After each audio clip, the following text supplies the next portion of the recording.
时候呢，我们要把这个萝卜把它处理一下。首先呢，我们把这个萝卜呢的皮去掉。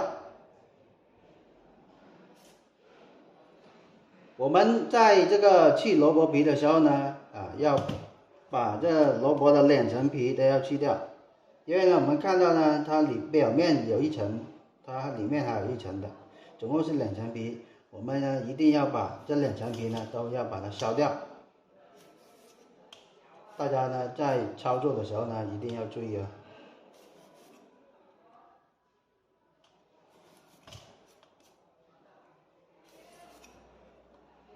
我们削的时候要看到里面的这个白肉就对了。我们削好皮之后呢，这个萝卜现在呢我们要把它切成这个小块。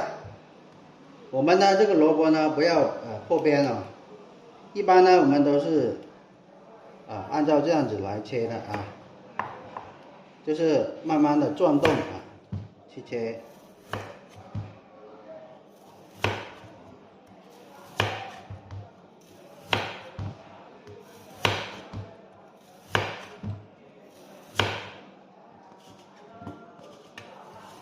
这样子呢就好看一点了。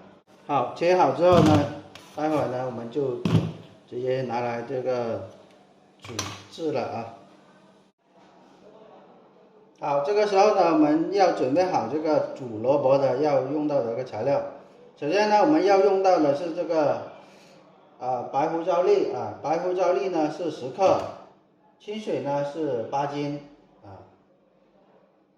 然后呢萝卜呢是3斤左右3斤左右，这个看大家的这个需求来定就可以了，萝卜可多可少现在呢我们就直接用3斤的这个量来就可以了。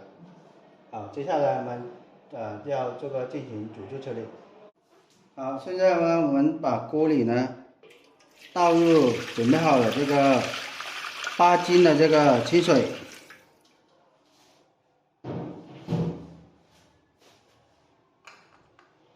然后呢，倒入我们准备好的这个白胡椒粒20克，白胡椒粒10克，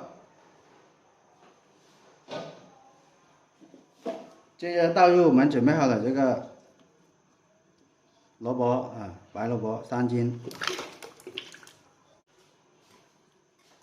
然后我们开大火呢煮至水烧开之后呢，煮入10分钟就可以了。好，经过10分钟的这个煮制现在我们可以关火了。关火之后呢，我们直接把这个萝卜把它捞起来，放到一边呢，放到盘里面去备用。好，这个萝卜水呢我们不倒放到一边备用就行了，待会儿还要用的。